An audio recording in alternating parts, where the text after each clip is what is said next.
Bismillahirrahmanirrahim. Assalamualaikum warahmatullahi wabarakatuh. Alhamdulillahirabbil alamin. Wassalatu wassalamu ala nabiyil mursalin sayyidina Muhammad wa ala alihi washabihi ajmain. Amma ba'du. Rabbi sholli sadri wa yassir amri wahlul 'uqdatam min lisani yafqahu qawli. Rabbana zidna ilman warzuqna fahman. Amin ya rabbal alamin. Alhamdulillah, senang sekali pagi ini bisa bertemu dengan sahabat semua, ayah bunda di fanpage-nya Sahabat Keluarga. Terima kasih undangannya Ibu Ati dan Ibu Novianti. Perkenalkan, nama saya Dini Sumaryanti. Saya seorang ibu dari 4 anak, 1 putra dan 3 orang putri.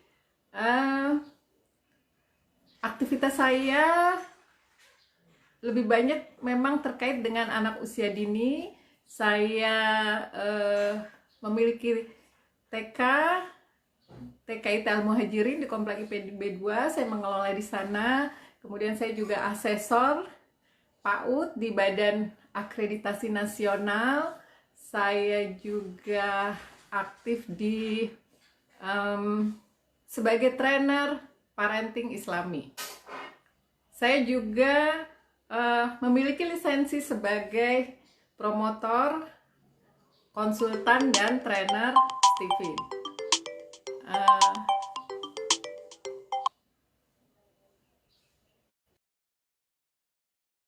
Ayah bunda sekalian, saya sudah menulis 3 buku. Buku yang pertama buku Build Responsibility with Love. Buku ini gratis, bisa di-download langsung di fanpage Parenting Islami. Kemudian buku saya yang kedua, buku yang kedua, oke, saya cari dulu, ada di sini dekat. Jemput Jodoh Jemput Jodoh Halalmu.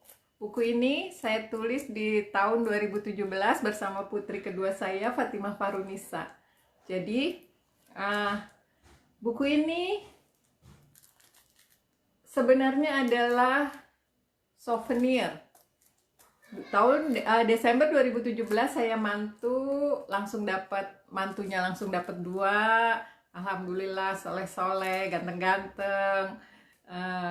Banyak yang nanya, kok bisa sih nggak pernah ngeliat Bu Dini punya anak perempuan yang jalan sama cowok, nggak pernah ngeliat ada laki-laki main ke rumah Bu Dini, kok bisa? Tahu-tahu sebar undangan 2. Karena banyak yang nanya dan pada saat itu saya juga sedang bingung mau souvenirnya apa. Akhirnya saya menulis buku ini sebagai jawaban atas pertanyaan orang-orang bagaimana anak-anak saya menjemput jodoh halal mereka. Apa saja amalannya dan aktivitas apa saja yang dilakukan ketika proses menjemput jodoh halalnya. Jadi buku ini sebenarnya souvenir, tetapi karena banyak yang bilang terima kasih, sudah souvenirnya keren dan sebagainya, dan itu di-upload di sosial media, jadi banyak juga yang berminat. Akhirnya saya cetak. Ini sudah cetakan kedua, dicetak untuk umum. Yang berminat bukunya bisa hubungi saya langsung. Ini buku kedua saya. Ini buku ketiga, buku Happy and Productive Parent. Ini yang akan sedikit saya bahas hari ini. Be Happy and Productive Parent. Penting banget buat jadi orang tua yang happy and productive, apalagi di masa pandemi ini. Buku ketiga ini lebih banyak saya bercerita bagaimana saya mengasuh keempat anak-anak saya ini. Ini fotonya nih di belakang saya. Kelihatan nggak ya? Kelihatan.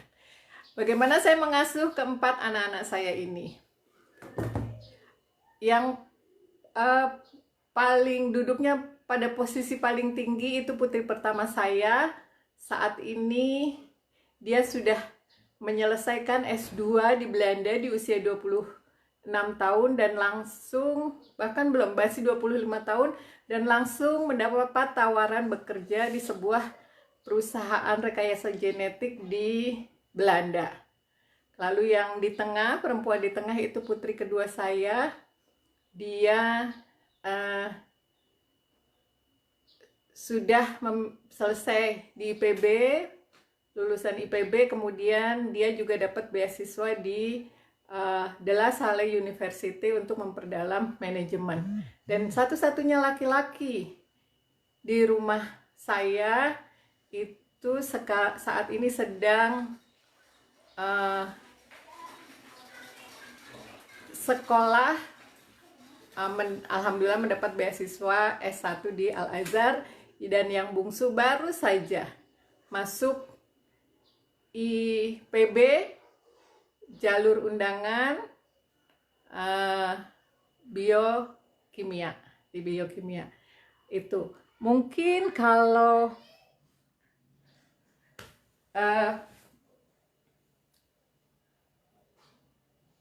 bunda-bunda gitu ada yang berpikir enak ya Bu Dini ya, anaknya pinter-pinter. Jangan salah gitu.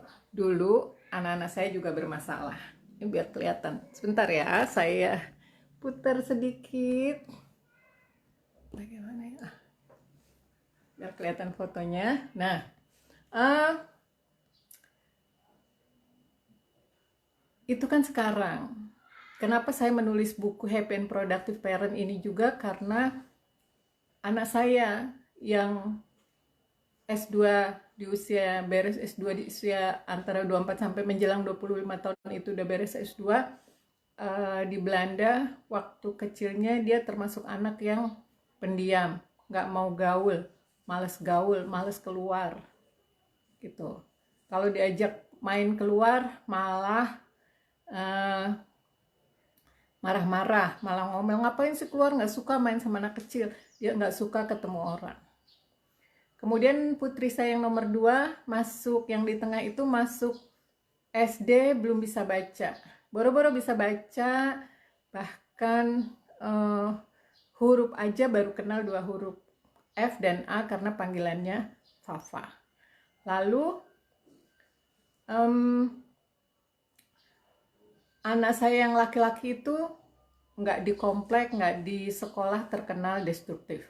Suka gangguin teman, hobinya bikin teman nangis, ya dorong, ya pukul, ya nakut-nakutin dan sebagainya. Itu kondisi anak-anak saya dulu. Saya suka mikir kenapa gitu ya. Ini, saya banyak baca buku, kemudian saya juga banyak ikut training dan seminar parenting. Saya menemukan bahwa ternyata anak-anak saya punya ciri anak-anak yang diasuh oleh orang tua yang stres. Kok dipikir masa sih saya stres gitu ya? Saya ini ustazah. Bentar ya, saya agak putar. Oh, nggak bisa.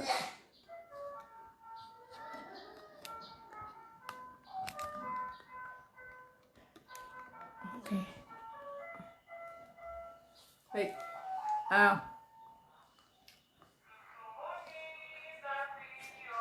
Masa sih saya stres? Saya ini ustazah gitu ya. Masa sih anak-anak saya anak-anak yang stres? Tapi kalau lihat di literatur memang iya.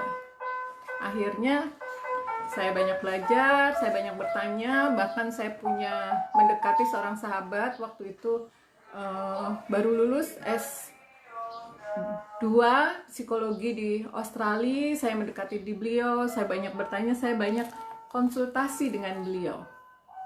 Lalu saya memutuskan bahwa saya harus jadi ibu yang bahagia supaya anak-anak saya bisa menjadi anak-anak yang bahagia, bukan anak-anak yang stres. Karena memang ciri-ciri anak-anak yang diasuh oleh orang tua yang stres itu ya, satu, mereka nggak percaya diri, malas keluar, yang kedua prestasi belajar rendah, dan anaknya jadi destruktif, dan Dalam literatur yang saya baca, kalau ini berlangsung terus-menerus akan berbahaya, akan bisa kasus-kasus anak married by accident, kasus-kasus berbagai kasus kenakalan remaja, narkoba dan sebagainya, itu dimulai dari anak-anak yang diasuh oleh orang tua yang stres. Dan kadang orang tua tidak menyadari bahwa dia adalah orang tua yang stres. Gitu. Tidak semua orang menyadari. Tidak semua orang tua termasuk saya pada masa itu menyadari. Tapi saya setelah banyak berdiskusi, saya menyadari dan saya berusaha untuk segera merubah diri. Gimana caranya merubah diri? Saya benar-benar berniat untuk menjadi ibu yang happy and productive. Saya nggak mau anak saya diasuh oleh ibu yang stres, yang tidak sengaja bahkan bisa menimbulkan luka batin pada anak-anak saya. Nah, gimana caranya jadi orang tua yang happy and productive? Perlu banget, apalagi di masa pandemi ini. Minggu lalu saya punya klien, sebuah keluarga yang putrinya usianya sudah di atas 20 tahun, sekitar 22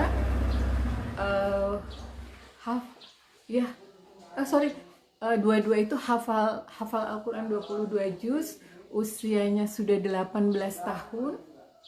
Ya, usianya sudah 18 tahun, tetapi kabur dari rumah.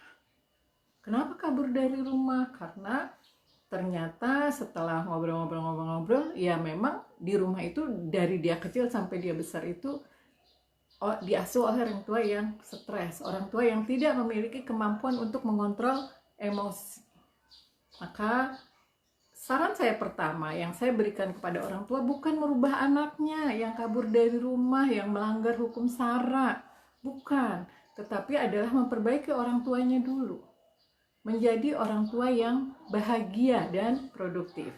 Nah, yang bagaimana sih orang tua yang bahagia? Orang tua yang bahagia adalah orang tua yang bisa mengontrol emosinya.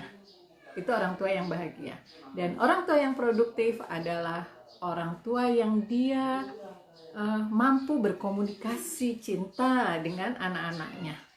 Yang bagaimana sih komunikasi cinta? Yaitu komunikasi yang membuat orang yang kita ajak komunikasi merasa dicintai. Kalau dia udah merasa dicintai, lalu dia mau melakukan apa yang kita inginkan bahkan tanpa diminta. Gitu. Jadi kalau pengen anak-anak nurut dengan kita, maka jadilah orang tua yang terampil berkomunikasi cinta.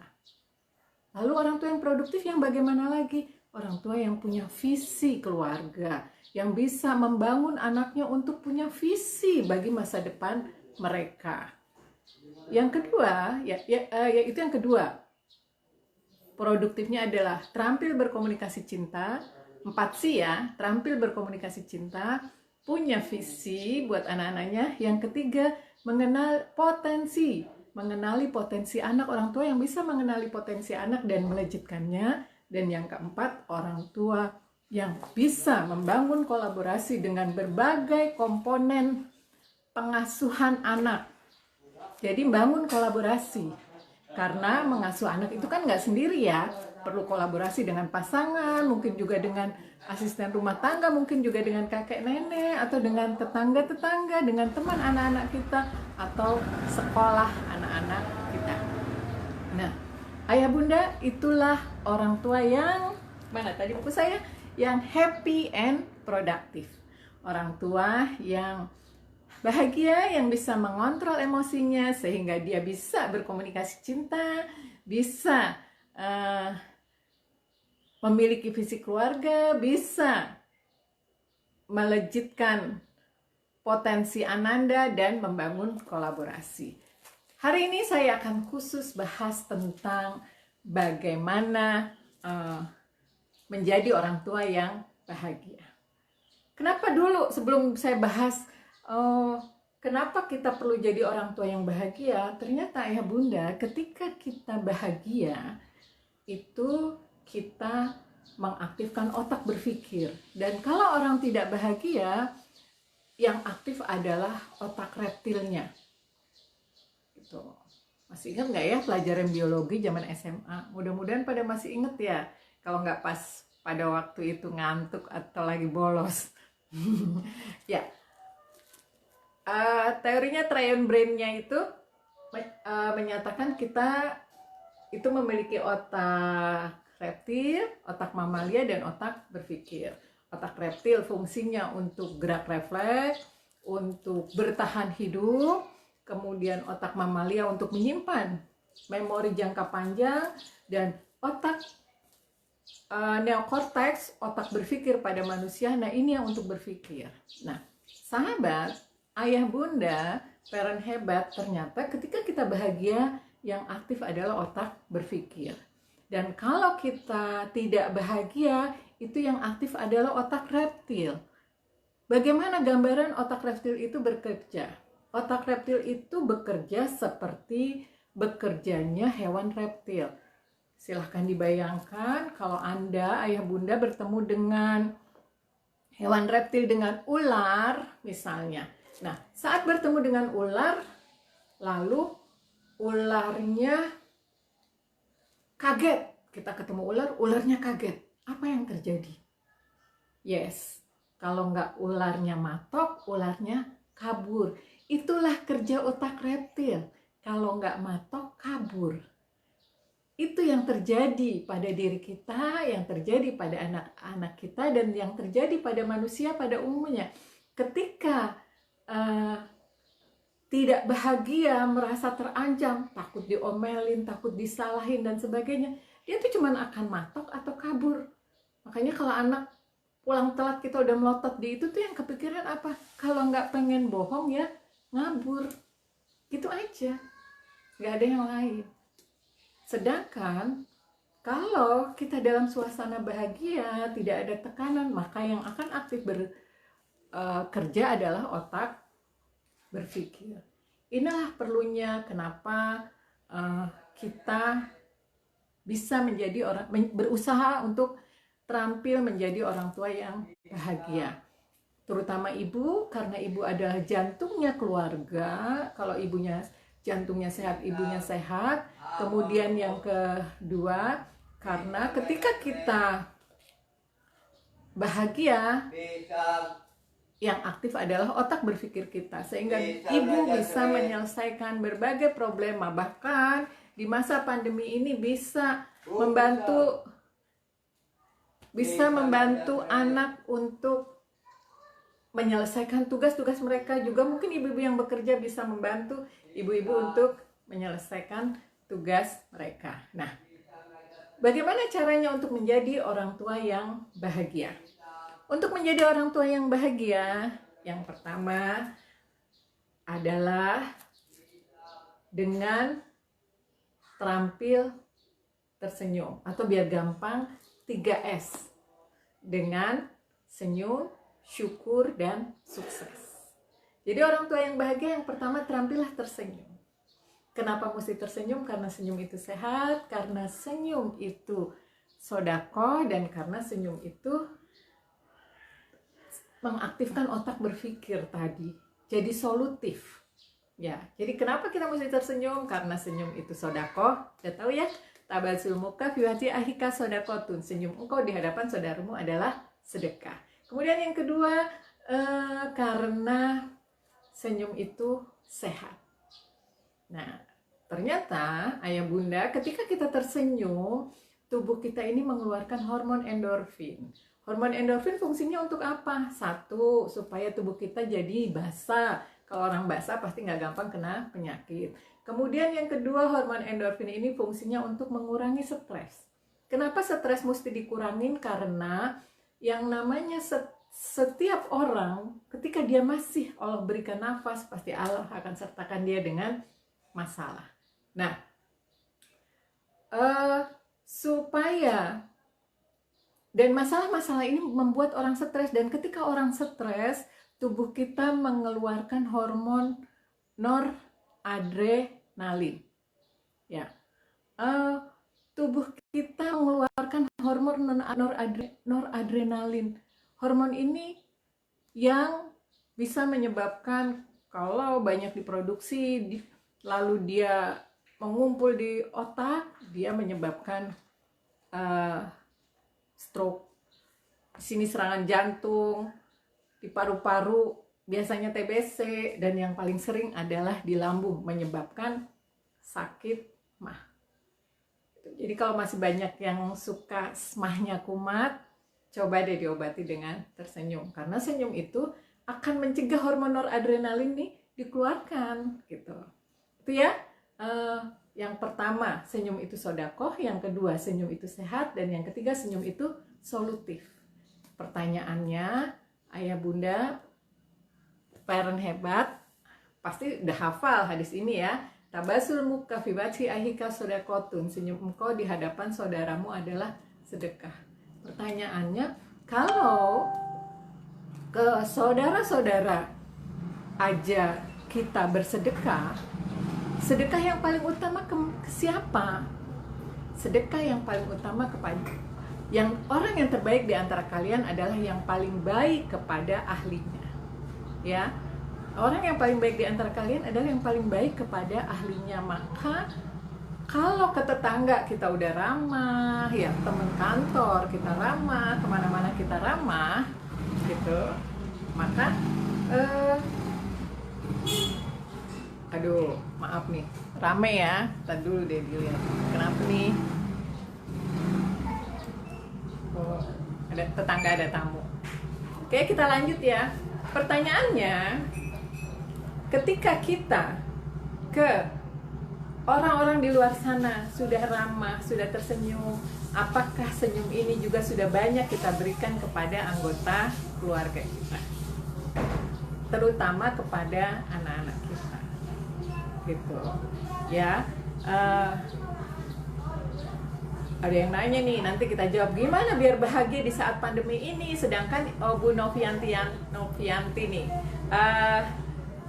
bagaimana ya tetap bahagia di saat pandemi begini? Ibu-ibu banyak yang tertekan. Nah, itulah yang namanya pandemi ini akan mengenai semua orang. Sepakat? Oke.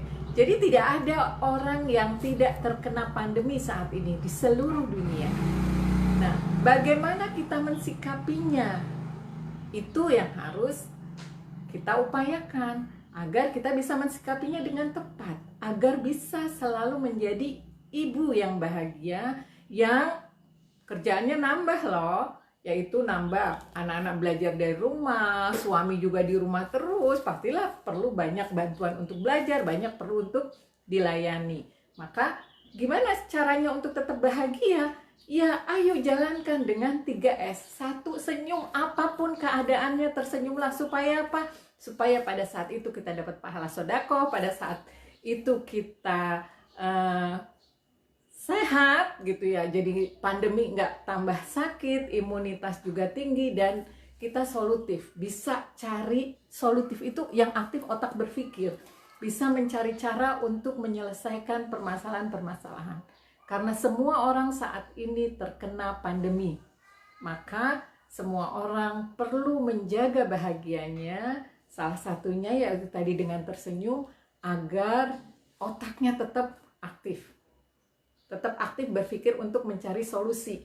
Beda dengan kalau yang aktif otak reptil, kerjaannya nyalah-nyalahin, istri nyalahin suami, suami nyalahin istri, ntar nggak berani nyalahin suami, kayak ular yang disalahin anak. Ini kerjaannya nyalah-nyalahin orang aja, matok-matok aja kayak ular ketika seseorang tidak terampil berbahagia. Jadi ketika menghadapi tekanan pada masa pandemi ini, nomor 1, tersenyumlah. Supaya kita dapat pahala sedekah, supaya kita tetap sehat, dan supaya yang bekerja adalah otak berpikir kita untuk menyelesaikan permasalahan. Itu yang pertama, untuk jadi orang tua yang bahagia. Yang kedua, untuk jadi orang tua yang bahagia, S yang kedua adalah syukur.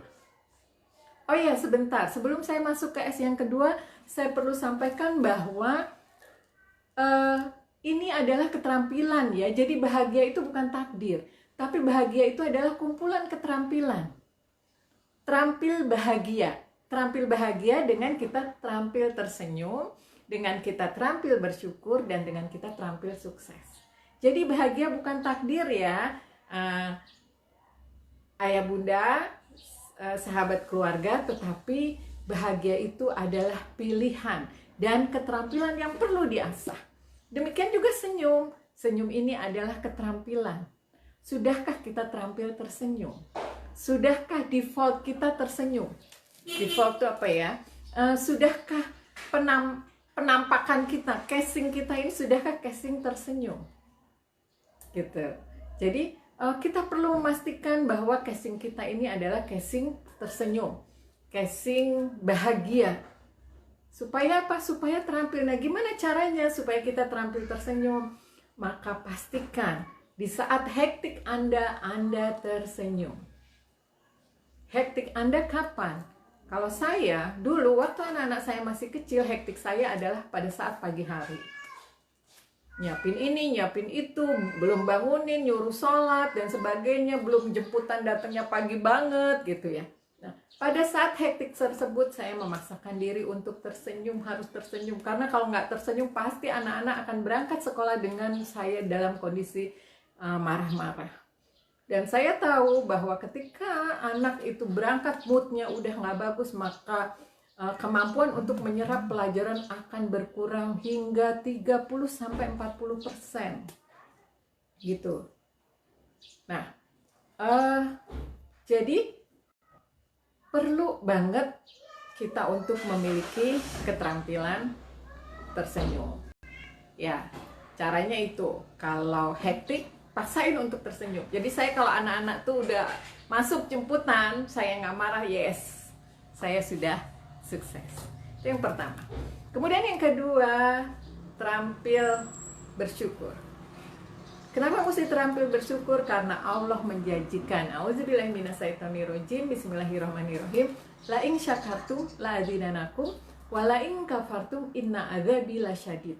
Kalau kamu bersyukur, maka aku tambah nikmatku bagimu, dan kalau kamu kufur, sungguh azabku pedih.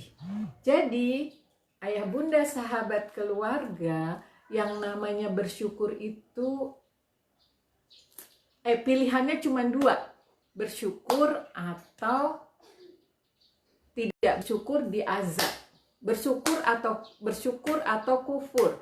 Kalau bersyukur dapat tambahan pahala, kalau nggak bersyukur dapat azab. Pilihannya hanya itu. Ya. Lain syakartum la azidanakum, kalau kamu bersyukur aku tambahkan, dan kalau kamu kufur azabku sungguh pedih. Oke? Nah, ayah bunda sahabat keluarga, maka pastikan kita menjadi orang tua yang bersyukur, supaya kita terus bahagia, supaya Allah tambahkan nikmatnya. Dan ternyata bersyukur ini sangat membantu untuk menjadi orang tua yang bahagia. Kalau saya bersyukur ini bukan cuman alhamdulillah gitu ya. Karena saya sering dapetin orang yang dia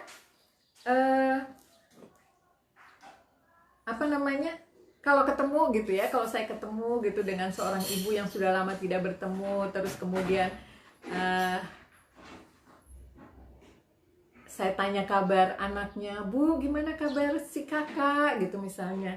Oh alhamdulillah Bu, udah kelas 2 SMA, tapi ya Allah nggak bisa dibilangin, main mulu, kalau di rumah pegang gadget mulu, kalau ditanyain diem aja, wah pusing saya. Kira-kira kalau yang seperti itu orang tua yang bersyukur enggak? Emang nggak ada yang lain gitu selain masalah main mulu, pegang gadget mulu, susah diajak ngobrol? Kenapa nggak bilang alhamdulillah badannya udah tinggi, lebih tinggi dari saya, berat badannya segini, alhamdulillah sehat gitu. Nah, banyak dari kita yang bersyukurnya nggak lengkap. Imam Ibnul Qayyim menyatakan yang namanya bersyukur itu adalah lisan mengucapkan, diyakini dalam hati. Jadi bukan cuma bilang alhamdulillah, tapi diyakini juga di dalam hati. Lalu tubuh ini melakukan aktivitas, yang aktivitas itu menunjukkan bahwa kita bersyukur dan makin mendekatkan kita kepada Allah. Nah, maka Saya itu kebetulan saya associate di Academy Trainer, sebuah lembaga training yang memang bergerak di bidang training untuk kemampuan berkomunikasi di depan umum, training public speaking. Nah, sebagai associate di Academy Trainer, isinya adalah trainer dari berbagai jenis training.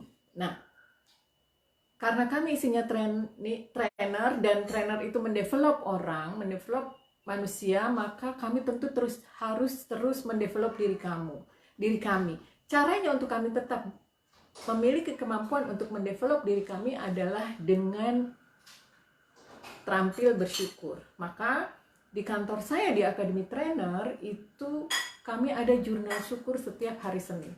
Jadi setiap hari Senin kami akan nulis jurnal syukur. Alhamdulillah seminggu ini sekeluarga sehat. Alhamdulillah anak saya kemarin sunatan. Alhamdulillah ngisi training di sini sukses. Alhamdulillah jumlah trainingnya segini. Alhamdulillah sebagai macam-macam. Alhamdulillah bisa mengunjungi orang tua dan sebagainya. Kemudian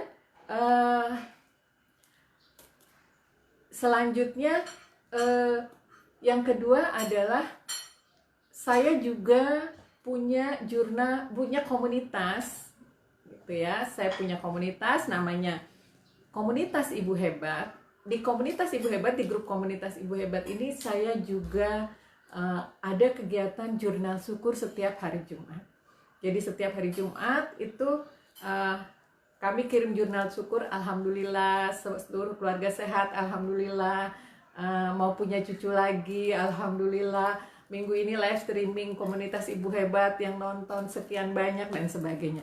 Itu jurnal syukur kami tuliskan, kami posting di grup. Di rumah pun saya sering melakukan jurnal syukur bersama suami dan anak-anak saya. Walaupun mau tidur malam, walaupun cuma mungkin jurnal syukurnya alhamdulillah tadi bangun tidur sehat, alhamdulillah makan pagi pakai ini, alhamdulillah tadi bisa ngisi live streaming, alhamdulillah makan siang nanti sudah ada dan sebagainya. Itu jurnal syukur ini akan membantu kita untuk menjadi orang tua yang bahagia. Karena yakin bahwa ketika kita bersyukur akan Allah tambahkan nikmatnya bagi kita. Ini adalah sebuah kepastian. Sebuah sunatullah yang pasti akan terjadi. Baik pada muslim maupun bukan muslim. Kalau bukan muslim, di luaran sana itu ada teori yang namanya teori law attraction. Teori tarik-menarik. Teori yang menyatakan bahwa apabila engkau menggenggam kebaikan, maka akan menarik kebaikan-kebaikan yang lain. Dan apabila engkau menggenggam permasalahan, akan menarik permasalahan-permasalahan yang lain. Ini teori berasal dari barat. Teori ini pasti, sebagaimana pastinya, karena ini sunatullah, sebagaimana pastinya teori gravitasi. Buku ini kalau saya lepas, apa yang akan terjadi? Jatuh ke bawah. Ya.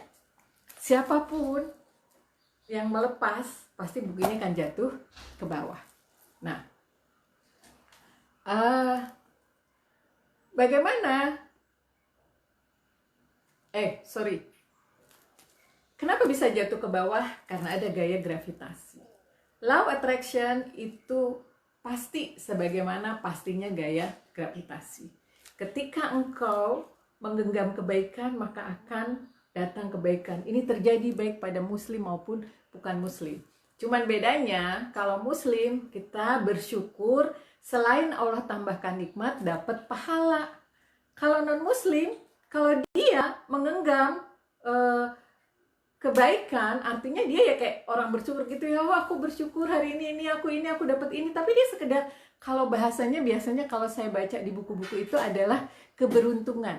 Mereka menggunakan bahasa, kalau kita bahasanya bersyukur, mereka menggunakan, oh saya hari ini dapat keberuntungannya A, dapat keberuntungannya B, dapat keberuntungannya C. Mereka bilang keberuntungan. Kalau orangnya bukan muslim. Dan ketika mereka menggenggam fokus pada keberuntungan, fokus kepada kebaikan, itu akan menarik juga kebaikan yang lain. Tapi kalau bukan muslim, bukan bersyukur karena Allah yang memberikan itu, yang nggak dapat pahala. Dan kalau kita, sudahlah Allah tambahkan nikmatnya bagi kita, dan Allah berikan pahala buat kita. Oke, ibu-ibu, ayah, bunda, sahabat keluarga. Yang kedua adalah, yuk kita jadi orang tua yang terampil bersyukur. Oke, tadi apa yang pertama? Terampil tersenyum. Enggak, Mang, maaf.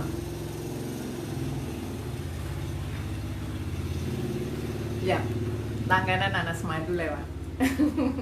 Oke. Sampai mana kita? Sampai untuk terampil menjadi ibu yang bahagia. Yang pertama adalah yuk jadi orang tua yang defaultnya tersenyum, yang casingnya tersenyum.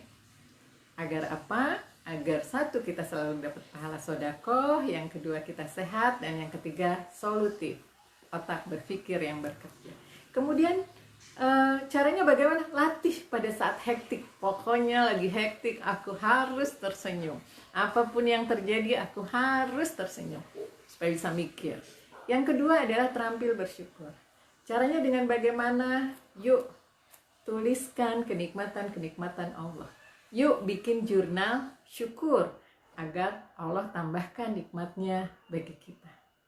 Kemudian yang ketiga adalah sukses. S yang ketiga adalah sukses.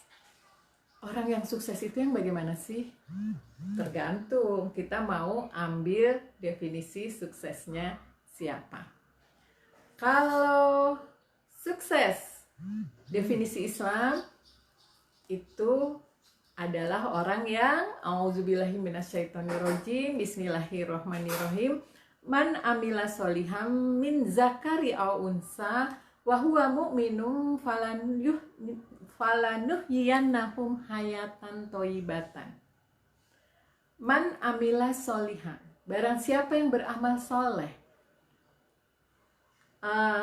min zakari wan unsa, dari laki-laki dan perempuan, dan dia mukmin, maka aku beri kepada dia kehidupan yang baik. Janji Allah, barang siapa yang beramal soleh dan dia mukmin, maka akan aku beri kehayatan thayyibatan, akan aku berikan kepada dia kehidupan yang baik. Imam Ibnu Katsir dalam tafsirnya menafsirkan ayat ini, menafsirkan kata hayatan thayyibatan adalah kehidupan kebahagiaan di dunia. Itu penafsiran dari Imam Ibnu Katsir. Yang namanya orang yang sukses adalah yang di dunia dia bahagia.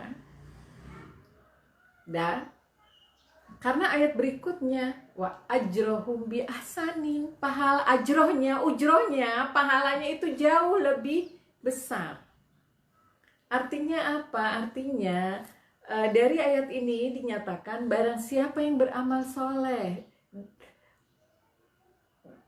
man amil soleh, dari laki-laki dan perempuan, dan dia beriman, maka di dunia dia akan mendapatkan kebahagiaan. Ayat berikutnya, di akhirat dapat pahala yang lebih besar daripada apa yang dia lakukan. Ini, jadi ini ya, saya nggak setuju dengan kalau ada pernyataan-pernyataan biarlah susah di dunia, yang penting nanti kita bahagia di akhirat. Nggak ada, karena ini janji Allah. Barang siapa yang beramal soleh dari laki-laki dan perempuan, dan dia beriman, maka aku berikan kepadanya hayatan thayyibatan. Imam Ibnu Katsir, kehidupan yang baik ini digambarkan dengan, ditafsirkan dengan rasa bahagia. Dan di akhirat bi ahsanin ujrohnya. Nah, ini bisa jadi standar buat kita, ayah bunda. apakah di dunia ini kita sudah beramal solih? Apakah iya benar, sehingga di dunia kita bisa merasakan kebahagiaan dan kelak di akhirat kita dapat pahala yang berlimpah. Gitu. Ini bisa jadi standar. Kalau kita mendidik anak kita, itu yang dirasa apa? Yang dirasa bahagia atau yang dirasa kesel aja? Kalau ingat anaknya kesel aja, hati-hati. Kalau yang dirasa masih kesel, berarti jangan-jangan kita belum beramal soleh.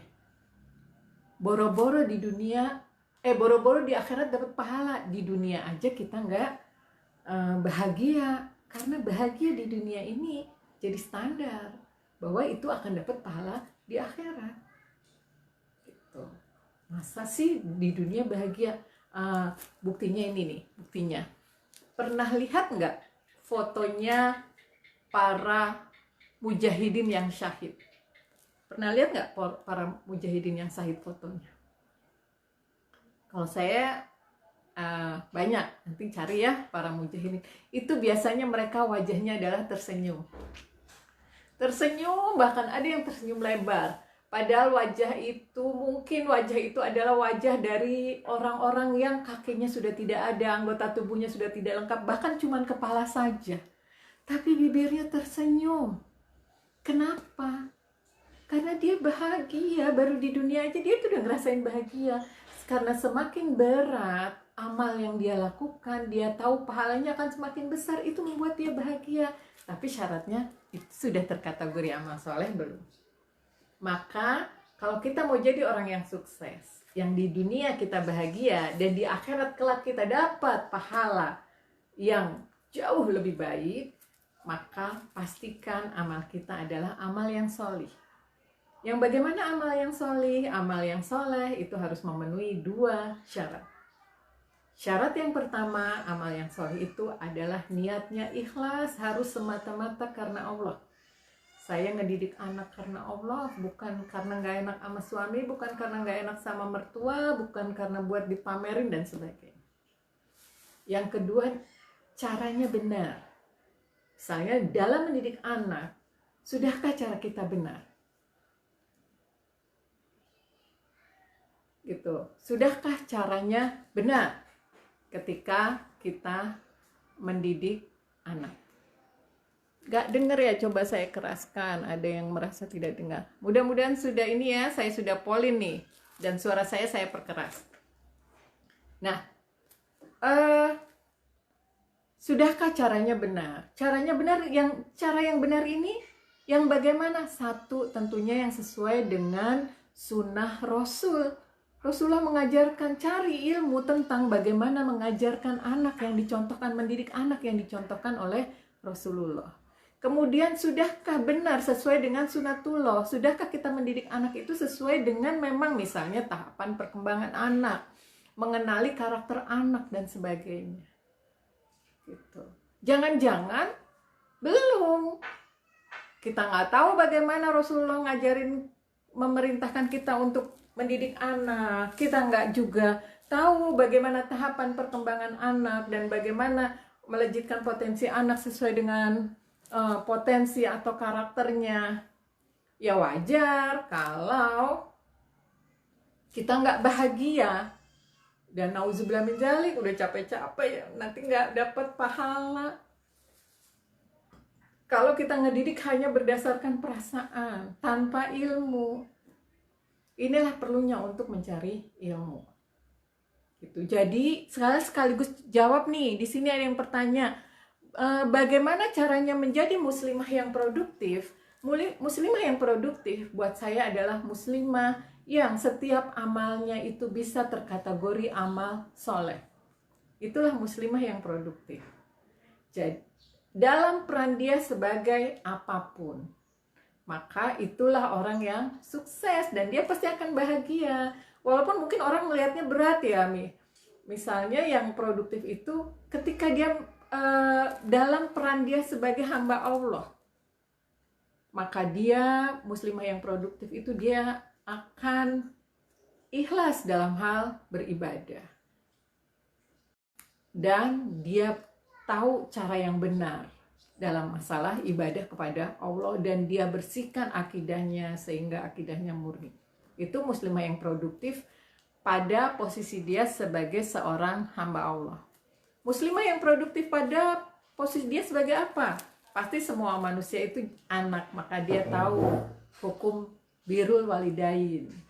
Ketika kepada orang tua dia niatnya ikhlas dan dia berbakti kepada orang tua. Ketika dia sebagai pelajar, muslimah yang produktif saat dia jadi pelajar, dia dapat pahala karena amalnya amal yang soleh. Dia sukses. Dia akan bahagia ketika dia sudah menuntut ilmu, maka dia perlu ilmu-ilmu yang terkait dengan adab menuntut ilmu. Sehingga dia tahu bahwa ketika dia menuntut ilmu itu akan menghadirkan pahala buat dia dan Allah ridho. Dan pasti keberkahan ilmu juga akan lebih mudah mengalir pada dia, hasilnya belajar itu akan lebih mudah, lebih produktif. Lalu misalnya posisi dia nanti bekerja, sama. Dia beramal soleh di pekerjaannya, dia ikhlas karena Allah, dia cari tahu hukum. Kerja sebagai jualan online pun kita harus tahu hukumnya, supaya dapat pahala, gitu. Apalagi kerja-kerja yang lain, berdagang dan sebagainya. Lalu naik lagi menjadi istri, menikah menjadi istri. Maka muslimah yang produktif adalah ketika dia menjadi istri, posisi dia sebagai istri itu mendatangkan pahala bagi dia. Dan dia akan bahagia sebagai istri karena dia beramal soleh. Maka dia perlu ikhlas karena Allah ketika melayani suami dan cari ilmu gimana caranya bersikap kepada pasangannya. Lalu ketika dia menjadi ibu, tadi sudah dibahas, dia ikhlas ngedidik anak dan dia cari ilmu yang sifatnya sunnah Rasul dan ilmu yang sifatnya sunnatullah terkait dengan alam semesta, dengan karakter anak dan sebagainya. Dan seterusnya, termasuk ketika dalam posisi dia sebagai anggota masyarakat. Sebagai anggota masyarakat pun dia berpahala. Dengan cara apa memiliki pahala? Dengan cara dia berdakwah. Karena apalagi kita hidup di sistem kapitalis yang rusak ini. Kalau ada orang hidup di sistem ini ngerasa tidak punya kepentingan, yang penting gue selamat, yang penting anak aku solih, yang penting anak aku pinter, yakin tuh bisa tercapai. Kalau dia mau jadi muslimah yang produktif, maka pastikan dia juga ikut peduli kepada orang-orang di sekitarnya dengan dakwah. Sekaligus menjawab pertanyaan ibu siapa nih ya udah naik ke atas. Jadi itu bahagia yang ketiga adalah bahagia yang memastikan kita untuk selalu menjadi orang yang sukses. Orang yang amal kita amal yang solih. Di dunia kita akan mendapat hayatan thayyibatan, yaitu rasa bahagia. Karena orang yang beramal soleh, ya misalnya walaupun mungkin nanti bukan apa ya namanya ya, bukan standarnya materi dunia, misalnya sudah beramal soleh, udah ngedidik anak, udah mulai memperbaiki diri dengan ilmu-ilmu dan sebagainya. Kok anak saya belum berubah-ubah? Apakah tidak bahagia? Kalau dia yakin niatnya karena Allah, cara sudah dilakukan benar, dia merasa yakin bahwa saya dapat pahala ini harusnya membuat dia bahagia. Tapi kalau belum bahagia-bahagia, dia tahu bahwa Allah masih menuntut dia untuk terus mengupgrade diri. Maka dia tahu bahwa saya harus bersabar. Ketika bersabar saya dapat pahala, ngerasa mau dapat pahala, dia udah bahagia dan seterusnya. Jadi bahagia itu rasa yang dia dapatkan ketika dia tadi beramal soleh. Dan hasilnya disahkan pada Allah. Kalau sesuai keinginan dia bersyukur, gak akan sombong karena hasil itu Allah yang menetapkan. Tapi kalau tidak sesuai dengan keinginan dia sabar. Dia tahu dia dapat pahala. Bahwa seorang muslim ketika dia beramal soleh, ya ketika dia akan dapat hayatan thayyibatan dan di akhirat dia akan mendapat yang jauh lebih besar. Itu ayah bunda sekalian, Jadi saya mau cek ini tadi. Oh, tadi itu pertanyaan Ibu Emi Alfonsa ya. Sudah saya jawab ya Bu. Bagaimana caranya jadi muslimah yang produktif? Yaitu muslimah yang dalam setiap aktivitasnya dia memastikan amalnya amal yang solih sehingga dia dapat pahala. Gitu. Nah, kemudian ada pertanyaan Bu Siti Andira Khadijah. Apa yang perlu dipersiapkan agar anak kita menjadi muslim yang produktif? Yang perlu dipersiapkan, kitanya udah belum jadi muslim yang produktif. Dan sebelum kita menjadi muslim yang produktif, jadilah muslim yang bahagia. Karena bahagia ini akan memudahkan kita untuk produktif. Kalau kita nggak bahagia, jadi satu, agar anak kita menjadi muslim yang produktif, satu, pastikan kita bahagia, sehingga bahagia itu bisa menular pada dia, sehingga otaknya. Jadi anak saya yang nomor 2 itu memang sempat Bu, waktu masuk SD gak bisa baca dan memang IQ-nya kurang. Tapi ketika di SMA IQ-nya naik. IQ itu bisa istilahnya IQ itu bisa berubah, bisa ditingkatkan. Ditingkatkannya dengan apa? Dengan rasa bahagia, dengan cinta, dan tentunya juga dengan makanan bergizi dan stimulasi. Nah, satu, pastikan kita bahagia, lalu kita menularkan bahagia kepada anak-anak kita. Di sana mereka akan tumbuh, otaknya juga, kapasitas otaknya akan besar. Kemudian dalam posisi dia untuk menjadi muslim yang produktif, ya seorang muslim yang produktif itu adalah muslim yang memastikan amalnya adalah amal yang solih. Dan agar amal anak kita adalah amal yang solih, tentunya yang harus kita siapkan pada mereka adalah ilmu Islam, sakofah Islam. Bagaimana dia bisa melaksanakan hukum-hukum syariat Islam kalau dia tidak tahu itu, gitu. Jadi yang perlu untuk kita siapkan adalah, sudahkah kita membekali mereka dengan ilmu-ilmu Islam, syariat Islam, sakofah Islam yang terkait dengan kehidupan mereka kelak. Kalau itu sudah kita bekali, satu, bahagia, kemudian yang dua, membekali dengan sakofah Islam, dan yang ketiga, jadilah toladan. Jadi toladan ketika apa? Ketika kita melaksanakan syariat Islam itu kita bahagia. Ketika saya sholat saya bahagia. Kalau saya sholat nggak bahagia, nular juga ke anak. Ketika saya berdakwah saya bahagia, gitu ya. Maka anak-anak saya pun, insya Allah anak-anak kita pun akan menjadi muslim yang produktif, yang bahagia ketika dia beramal sholih. Itu ibu-ibu untuk hari ini. Maka bagaimana untuk menjadi orang tua yang happy and productive? Ya, saya baru happy-nya dulu hari ini dengan keterbatasan waktu yang kita miliki. Happy-nya dulu, pastikan kita jadi orang tua yang bahagia. Yang satu, terampil tersenyum. Latihlah di saat hektik Anda, supaya kita selalu dapat pahala sedekah, kita sehat, dan kita solutif, yang kerja otak berpikir, bukan otak reptil, nyalah-nyalahin orang aja atau kabur, bohong, ngeles. Jadi kalau masih ada yang suka ngeles tuh hati-hati ya, jangan-jangan yang aktif otak berpikirnya. Yang kedua, dengan cara terampil bersyukur. Karena Allah janjikan, la in syakartum la azidanakum wa la in kafartum inna azabi lasyadid. Kalau engkau bersyukur, aku tambah nikmatku, dan kalau engkau kufur, azabku sungguh pedih. Dan yang terakhir adalah jadilah muslim yang sukses, yaitu muslim yang beramal soleh. Di dunia dia akan dapat hayatan thayyibatan, yaitu rasa bahagia, dan di akhirat pahalanya akan berlimpah. Itu saja dari saya untuk hari ini. Kita tunggu, tidak ada pertanyaan yang masuk. Pertanyaan yang masuk tadi sudah saya jawab. Saya tunggu beberapa menit lagi kalau masih ada pertanyaan yang masuk. Mangga. Kalau tidak ada, saya cukupkan. Teman-teman yang ingin bertanya bisa tanya di fanpage-nya Sahabat Keluarga, nanti disambungkan ke saya, atau boleh follow IG saya Sumaryanti Dini, atau follow akun Facebook saya Dini Sumaryanti, itu udah penuh, jadi hanya bisa follow, atau follow fanpage komunitas Ibu Hebat.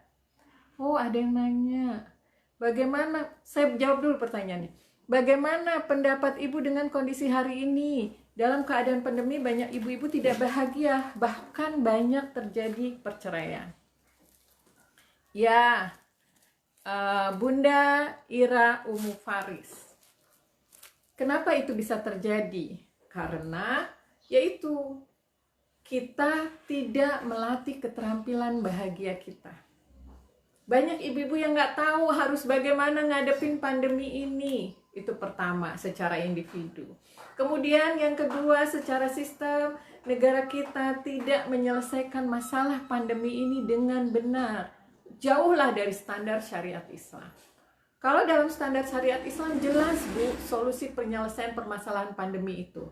Jelas solusinya.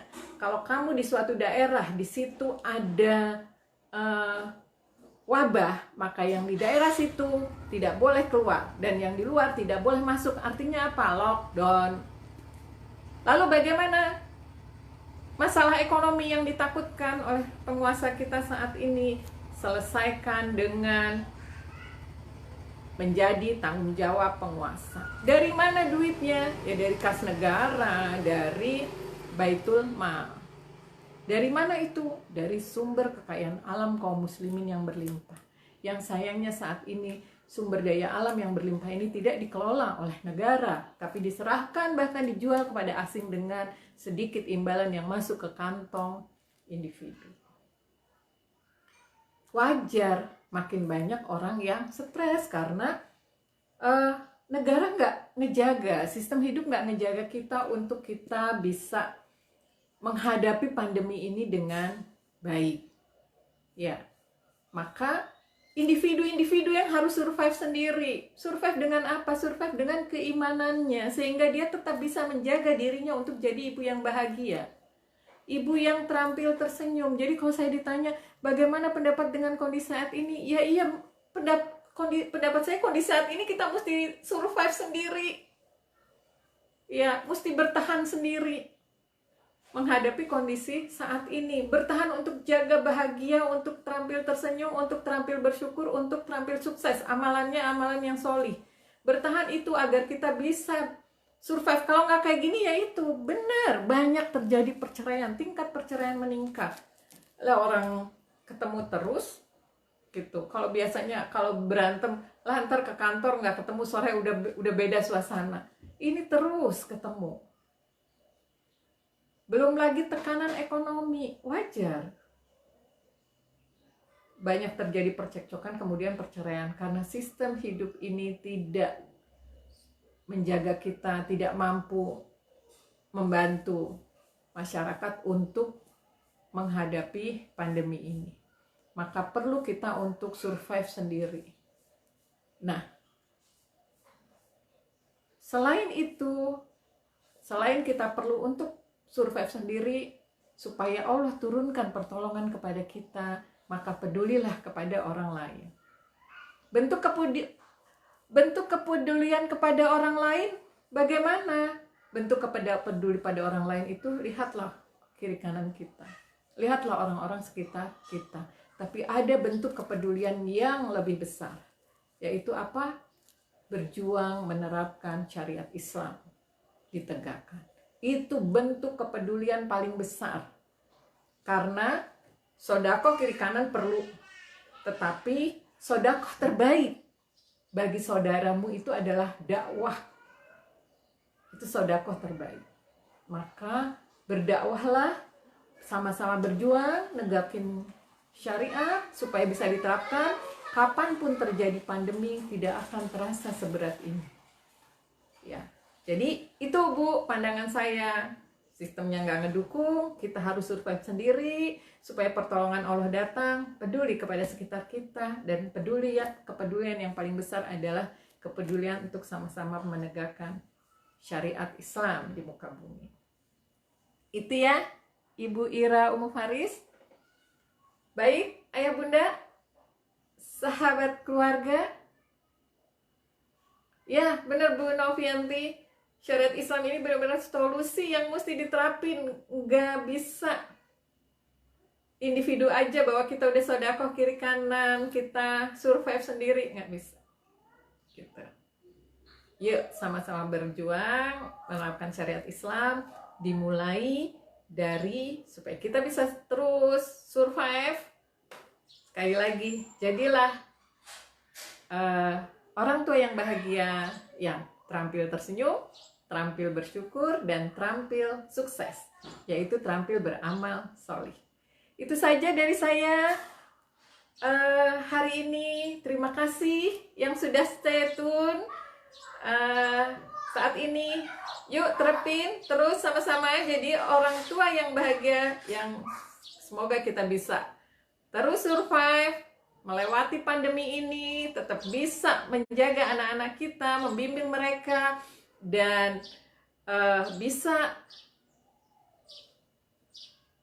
pandemi atau tidak tetap bahagia, tetap bahagia, bisa survive, dan yang terpenting adalah bisa bersama-sama berjuang menerapkan syariat Islam di muka bumi supaya apapun masalahnya kita bisa survive, dan yang terpenting ridho Allah berikan pada kita. Itu saja. Billahi taufiq wal hidayah. Wassalamualaikum warahmatullahi wabarakatuh.